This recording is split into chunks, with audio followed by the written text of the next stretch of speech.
राम सिंह शेखावत। हिंदुस्तानी परंपरा में गुरु को ईश्वर के समक्ष माना गया है।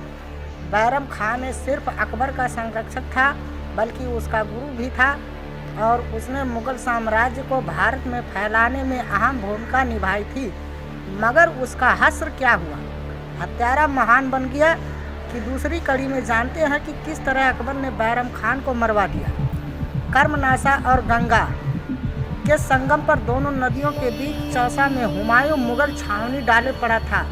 सामने थी शेरशाह सूरी की फौजें। आमने सामने बड़े कई महीने बीत गए लेकिन युद्ध की पहली किसी ओर से नहीं हुई थी। संख्या में मुगल फौजें अधिक थी। इधर शेरशाह सूरी बरसात का इंतजार कर रहा था। 24 जून में बारिश प्रारंभ हुई। 25 जून तक दोनों नदियों का उफान पर थी और मुगल सुरक्षित स्थानों की ओर सरकने लगे थे। इसी दिन शेरशाह ने अपनी फौजों को युद्ध के लिए सुसज्जित किया लेकिन मुगलों ने देखा कि शेरशाह दक्षिण की ओर सेना सहित रवाना हो गया। सुनने में आया कि महाभारत चेरो नामक किसी वनवासी हिंदू राजा पर हमला करने जा रहा है। तभी 3 माह में युद्ध के तनाव से ग्रस्त मुगलों ने संतोष की सांस ली व चैन की नींद सो गए। लेकिन आधी रात के बाद शेरशाह ने पलटकर मुगल छावनी पर 3 ओर से धावा बोल दिया। 2 ओर से घुड़सवारों ने साथ उसका पुत्र जलाल खां व सेनापति खवास खां मुगल लश्कर पर हमला बोल रहे थे और मध्य भाग में स्वयं शेरशाह सूरी अपनी गज सेना और पैदलों के साथ मुगलों को रौंदता बढ़ता जा रहा था। हल्ला सुन हुमायूं जाग पड़ा और बिना जीरा बख्तर पहने घोड़ी की नंगी पीठ पर सवार युद्धस्थल की ओर बढ़ गया। देखा तो मुगलों ने भगदड़ मच गई। घोड़ों पर काठी कसने का और कवच बांधने का भी समय नहीं था। जान बचाने का एक ही मार्ग था, हाथ में तलवार ले बिना कपड़े पहने भाग चलो। हुमायूं के रोके सैनिक नहीं रुके। तब वह अपने खेमे की ओर बढ़ा जहां उसकी बेगमें थी, लेकिन खेमे के चारों ओर अफगान सैनिक छा गए थे। अकबर में रूपमती के लिए मालवा निमाड़ को खून में डुबो दिया था। अकबर महान नहीं था, हत्यारा था। अब हुमायूं भी जान बचाने की नदी की ओर भागा। उस ओर से भी पैदल आ गए थे। हुमायूं के अंगरक्षकों ने तलवारें चलाते मार्ग बनाना शुरू कर दिया और एक एक कर स्वयं भी गिरते चले गए। इन्हीं में था 16 साल का एक युवक बैरम खान, जो अपने बर्छे और तलवारों के जौहर दिखाता हुआ हुमायूं के घोड़े के आगे चल रहा था। जैसे जैसे हुमायूं नदी के किनारे पहुंचा, इस तरह बैरम खान ने अपनी बचाई। हुमायूं और अकबर की जान। पढ़ें अगले पेज में।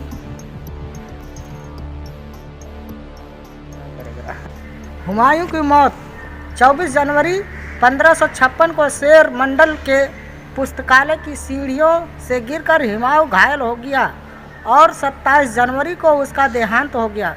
उसकी मृत्यु का समाचार बैरम खान ने 18 दिनों तक छिपाए रखा और बाद में 14 फरवरी 1556 को पंजाब के कालानौर कस्बे में बैरम खान ने अकबर को औपचारिक रूप से बादशाह घोषित कर दिया। हुमायूं का एक प्रसिद्ध सेनापति शाह अब्दुल माली जानबूझकर राज्यारोहण समारोह में शामिल नहीं हुआ। इस अपराध में बैरम खान ने उसे कैद कर लिया। राज्यारोहण के समय अकबर मात्र पंजाब के आधे भाग का स्वामी था। पानीपत की विजय के पश्चात बैरम खान की तलवार ने दिल्ली, आगरा, ग्वालियर, कालिंजर, जौनपुर, संभल, लखनऊ और मालवा को नतमस्तक कर दिया। सन 1560 तक बैरम खान के प्रयास से अकबर यथार्थ में भारत सम्राट बन चुका था। एहसान फरामोश। अपनी स्वभक्ति, निष्ठा और ईमानदारी का क्या फल मिला? बैरम खान को जीवन भर हुमायूं की और 18 वर्ष तक अकबर की सेवा की।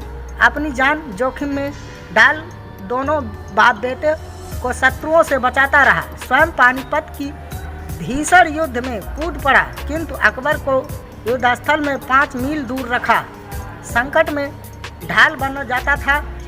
बैरम खान अकबर व हुमायूं की जिससे भी अकबर को खतरे की आशंका होती बैरम खां उन्हें समाप्त कर देता था। इन एहसानों का बदला लिया अकबर ने उसे अपने संरक्षक और मुगल साम्राज्य के दीवान पद से हटाकर सन 1560 में बैरम खान के लिए आदेश आया कि वे अपना सब कुछ छोड़ मक्का की तीर्थ यात्रा करे व अपना शेष जीवन मक्का में बिताए। अकबर ने बैरम खां पर राजद्रोह के झूठे आरोप लगाए। अकबर की निगाह बैरम खान की सुंदर पत्नी पर पड़ी थी। यथार्थ में अकबर की निगाह बैरम खान की सुंदर पत्नी पर पड़ी थी। वह उसे प्राप्त करना चाहता था। बैरम खान को मित्रों ने सलाह दी कि सेना आपके साथ है, आप अकस्मात आक्रमण कर अकबर को कैद कर लें। लेकिन इस स्वार्थ भक्ति ने अपनी सेवा को कलंकित नहीं रखा, अपने गुरु होने के भाव का इस्तेमाल नहीं किया और अपनी राजमुद्रा, महल, धन संपत्ति अकबर के चरणों में समर्पित कर साधारण वस्त्र पहनकर मक्का की तीर्थ यात्रा को रवाना हो गए। अपमान पर अपमान। दुष्ट अकबर को इससे भी संतोष नहीं हुआ। वह बैरम खान को मरता तक पीड़ा देकर मारना चाहता था ताकि उसकी सुंदर पत्नी को प्राप्त कर सके। अतः उसने पीर मोहम्मद सिरवानी नामक बैरम खान के भूतपूर्व सैनिक को, जिसे बैरम खान ने नौकरी से निकाल दिया था, खान की उपाधि देकर दरबार में उच्च पद पर रख दिया। पीर मोहम्मद को सेना की एक टुकड़ी लेकर बैरम खान के पीछे लगा दिया।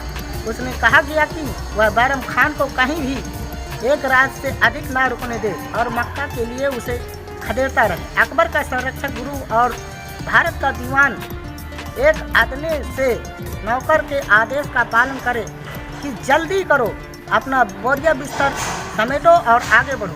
बैरम खान इस अपमान को सह नहीं सका और जो मुट्ठी भर सैनिक उसके साथ थे उन्हें ले विशाल शाही सेना पर टूट पड़ा। परिणाम तो निश्चित था, पराजित बैरम खान बंदी बनाकर अकबर के सामने लाया गया। रोते हुए इस महावीर ने कहा, शहंशाह मेरा इतना अपमान तो न करो, चाहो तो मुझे कत्ल कर दो। हत्या का षड्यंत्र। संसार को दिखाने के लिए अकबर ने पीर मोहम्मद सिरवानी को पीछा करने से रोक लिया और बैरम खान को पुनः मक्का की राह दिखाई। अब अकबर को कहने का बहाना मिल चुका था कि देखा, बैरम खान ने शाही सेना से युद्ध किया, विद्रोह किया।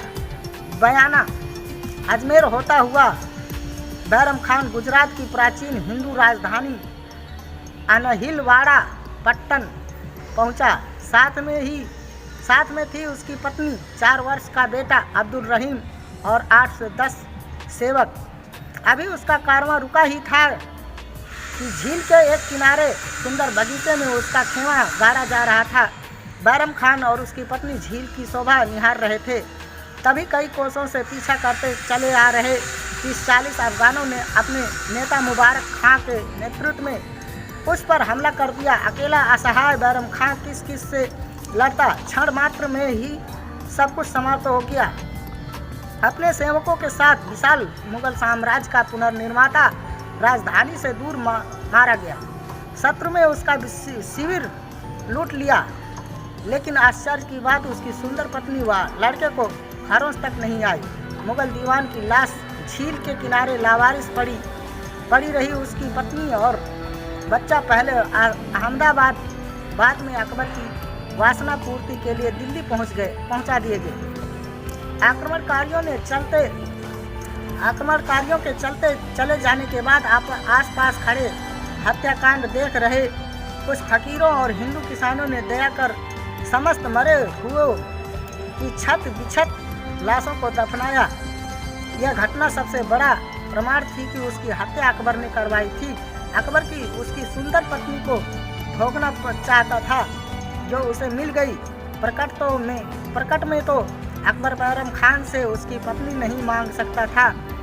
क्या कहते हैं लोग कि अपने गुरु की पत्नी मांग ली। तब उसने षड्यंत्र रचा। मुबारक खां अफगान को जानबूझकर इस कार्य के लिए उकसाया। मुबारक खां का पिता मच्छीवाड़ा के युद्ध में मुगल सेना के हाथों मारा गया था, जिसका संचालन बैरम खान कर रहा था।